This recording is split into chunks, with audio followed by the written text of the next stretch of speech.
Golaha loo dhan yahay Qaramada Midoobay ayaa ansixiyay heshiis la magac baxay Heshiiska Mustaqbalka, kaasi oo Xogayaha Guud ee Qaramada Midoobay Antonio Guterres ku tilmaamay heshiis taariikhi ah iyo isbeddel la taaban qaadayo dhinacyo badan oo wax ku ool ah. Heshiiska oo ay ku jirto lifaaq ku saabsan ka shaqaynta mustaqbalka dhijitaalka ah oo mas'uul ah oo waara ayaa la ansixiyay iyada oo aan wax codeyn ah loo qaadin haddii la soo dhaafay bilowga shirweynaha mustaqbalka ee 2 maalmood ah. Heshiisku waxa uu yimid kadib 9 bilood oo wada hadal ah. Waxaan halkan u joognaa inaan soo celinno wada shaqaynta dhinacyada badan leh, Guterres ayaa u sheegay shir madaxeedka furitaanka toddobaadka heerka sare ee sanadlaha ah ee Golaha Guud ee Qaramada Midoobay oo bilaabanaya Talaadada soo socota. Daraasiin, madax iyo dowlado ayaa isku soo baxay ansixinta heshiiska.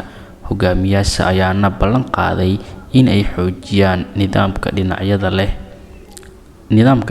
badan leh si ay ula jaanqaadaan caalamka isbedelaya iyo in la ilaaliyo baahiyaha iyo danaha jiilasha hadda iyo kuwa mustaqbalka, kuwaasi oo wajahaya dhibaatooyin joogto ah.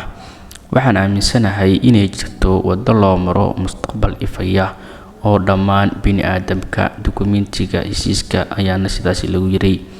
Madaxa Qaramada Midoobay ayaa muddo dheer riixayay heshiiskan, kaasi oo kooban mowduucyo ay ka mid yihiin nabadda iyo amniga, maamulka caalamiga ah, horumar waara, isbeddelka cimilada, iskaashiga dhijitaalka ah, xuquuqda aadanaha, jinsiga, dhalinyarada iyo jiilasha mustaqbalka. Waxay soo bandhigaysaa ilaa 56 ficil oo ballaadhan oo wadamadu ballan qaadeen in ay gaadhaan ansixinta heshiiskan. Si kastaba ha ahaatee, wuxuu la kulmay dib u dhac kooban markii wasiir ku-xigeenka arrimaha dibadda Ruuska Sergey Vershinin uu soo bandhigay wax ka beddel isagoo xoogga saaraya mabaadi'da faragelin la'aanta arrimaha gudaha iyo dowladaha. Diidmada Ruushku waxaa taageeray xulafadiisa sida Belarus, North Korea, Iran iyo Syria, laakiin wax ka beddelkeeda ayaa si weyn loogu diiday mooshin aan wax tallaabo ah loo qaadin.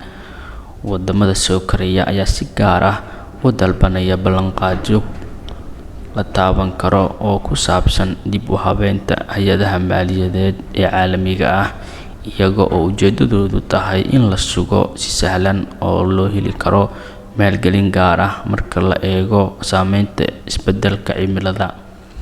Habkan jira ee maamulku wuxuu xoojinayaa fikradda ah in la aqbali karo in la helo muwaadiniinta heerka 1 iyo 2, ayay tiri Ra'iisul Wasaaraha Barbados Mia Mottley.